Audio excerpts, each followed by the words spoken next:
بسم اللہ الرحمن الرحیم۔ مولانا روم نے ایک مزیدار بات لکھی ہے حکایات رومی میں۔ فرمایا ایک شخص جو بکریاں چراتا تھا جنگل کے اندر، اور وہ جنگل میں بکریاں چرا رہا ہے، لیکن وہ جنگل کے اندر نہیں جاتا تھا، جنگل کے باہر بکریاں چراتا تھا۔ اب ہوا یہ ایک دن اس کی بکری بھاگی، وہ اس کے پیچھے بھاگا، بکری جنگل کے اندر چلی گئی۔ اب یہ پہنچا ایک جگہ پہ، بکری کو پکڑا، اور وہاں پہ اس کو ایک لال قسم کا چمکیلا قسم کا پتھر ملا۔ اس نے وہ پتھر اٹھایا، اپنے پاس رکھا، اور وہ جاہل تھا، اسے پتہ نہیں تھا اس پتھر کی قیمت کیا ہے۔ اب اسے یہ لگا کہ یہ چمکنے والا پتھر ہے۔ اس نے غلیل پکڑی اور وہ غلیل کے اندر پتھر ڈالتا اور کووں کو اڑانا شروع کر دیا۔ مارتا رہا۔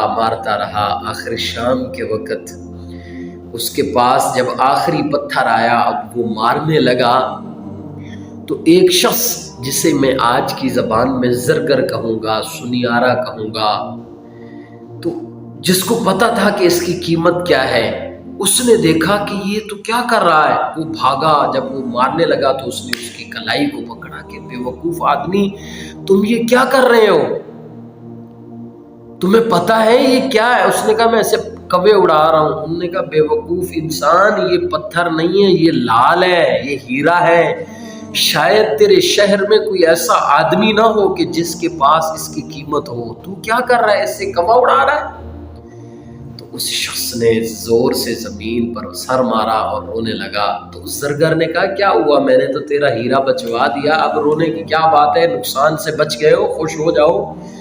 اس نے کہا تو نے تو یہ بچایا ہے، تجھے کیا پتا میں صبح سے لے کے اب تک کئی 100 ایسے پتھر اڑا چکا ہوں جن سے کووں کو بھگا چکا ہوں۔ تو یہ بات کرنے کے بعد مولانا رومی نے کیا عجیب نکتہ لکھا۔ آپ نے فرمایا اے انسان، یہ جو تو سانسیں لے رہا ہے نا، یہ سانسیں تیری اس ہیرے سے بھی قیمتی ہیں جو تو لے رہا ہے، اور بے دھڑک لے کر کے چھوڑ رہا ہے، اللہ کو بھول چکا ہے۔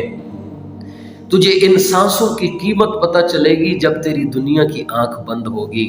اس لیے عزیز ساتھیوں، بزرگوں، دوستوں، ان سانسوں کی قیمت بڑی ہے۔